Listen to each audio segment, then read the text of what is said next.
दोस्तों, अगर आप भी महेंद्र सिंह धोनी को महान खिलाड़ी मानते हैं तो हमारी इस वीडियो को लाइक जरूर कीजिएगा। दोस्तों, चेन्नई के खिलाफ विराट कोहली और डुप्लेसिस ने तबाही मचाते हुए माही के गेंदबाजों की जमकर धुनाई की और उसके बाद जिस तरीके से धोनी की चाल और मोइन अली की लाजवाब गेंदबाजी के दम पर चेन्नई ने पहली सफलता हासिल की, वो सब हम आपको बताएंगे और साथ ही साथ मुकाबले की पूरी हाईलाइट्स के बारे में भी बताएंगे। और आपको क्या लगता है उससे पहले कि महेंद्र सिंह धोनी और विराट कोहली में कौन है महान खिलाड़ी, इस बात का जवाब हमें नीचे कॉमेंट बॉक्स में जरूर दीजिएगा। दोस्तों, गुरु और चेले की जंग में टॉस महेंद्र सिंह धोनी ने जीता और उन्होंने गेंदबाजी करने का फैसला किया। वर्चस्व की लड़ाई में ओपनिंग करने आते हैं विराट कोहली और डुप्लेसिस। ये दोनों बल्लेबाज शुरुआत से ही खतरनाक मूड में नजर आ रहे थे। आपको बता दें कि चेन्नई की तरफ से पारी का पहला ओवर लेकर आए मुकेश चौधरी की 5वीं गेंद पर खूबसूरत चौका लगाते हुए विराट कोहली ने आज के मुकाबले में अपने खतरनाक इरादे जाहिर कर दिए। पिछले मुकाबले में अर्धशतक लगाने वाले कोहली अब अपने विराट फॉर्म में नजर आ रहे थे और ये महेंद्र सिंह धोनी के लिए बड़ी चिंता का विषय था।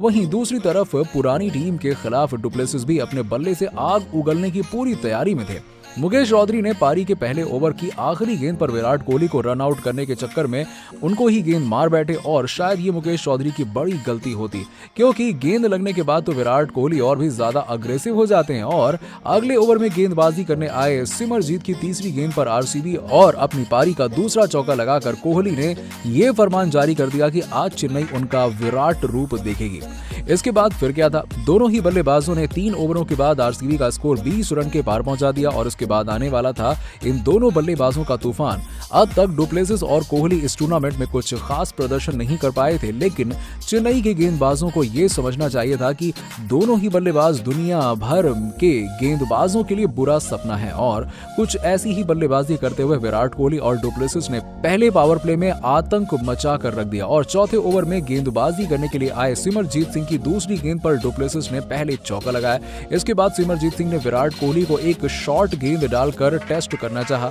फिर विराट ने अपना ट्रेडमार्क शॉट लगाते हुए उन्होंने सिमरजीत को यह बताया कि उनका सामना किससे हो रहा है। जी हाँ, विराट कोहली ने उस गेंद को दर्शकों के बीच पहुंचाते हुए अपने प्रशंसकों को झूमने पर पूरा मौका दिया और ये दोनों बल्लेबाज पूरे आक्रामक रूप में बल्लेबाजी करते हुए नजर आ रहे थे और ऐसे में महेंद्र सिंह धोनी ने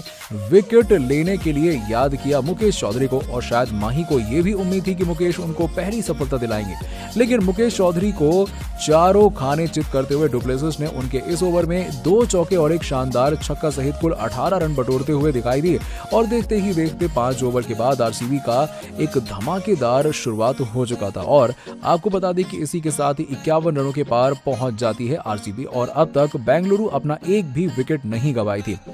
प्लेऑफ की अपनी उम्मीदों को जिंदा रखने के लिए महेंद्र सिंह धोनी को यहां पर एक विकेट लेना बहुत जरूरी हो गया था, क्योंकि यदि ये दोनों बल्लेबाज ऐसी ही बल्लेबाजी करते रहे तो चेन्नई को इस मुकाबले में वापस लाना लगभग नामुमकिन सा हो जाएगा। और ऐसे में पावर प्ले के आखिरी ओवर में धोनी याद करते हैं मिस्ट्री स्पिनर महेश तीक्ष्णा को और इसके बाद उनके इस ओवर में बेहद ही संभलकर बल्लेबाजी करते हुए दोनों ही बल्लेबाजों ने यह बता दिया कि उन्हें जोश के साथ साथ होश में भी बल्लेबाजी करनी आती है। श्रीलंका के मिस्ट्री स्पिनर के इस ओवर में हर गेंद पर सिंगल लेते हुए विराट और डुप्लेसिस ने कुल 6 रन बटोरे और पहले पावर प्ले के समाप्त हो जाने के बाद आरसीबी ने बिना किसी नुकसान के कुल 57 रन बना लिए थे और अब बेंगलुरु एक विशाल लक्ष्य की तरफ अग्रसर थी, क्योंकि आरसीबी के बाद वो दोनों बल्लेबाज अपनी खतरनाक फॉर्म में आ चुके थे जो बेंगलुरु को टूर्नामेंट जिता सकती थी। अब मिस्ट्री स्पिनर से काम ना बना तो धोनी ने सर जडेजा को गेंद दे दी, वो चेन्नई को पहली सफलता दिलाई, लेकिन इसके बाद उनके इस ओवर में भी सीएसके को कोई सफलता हाथ नहीं लगी और ऐसे में थक हार कर माही ने याद किया मोइन अली को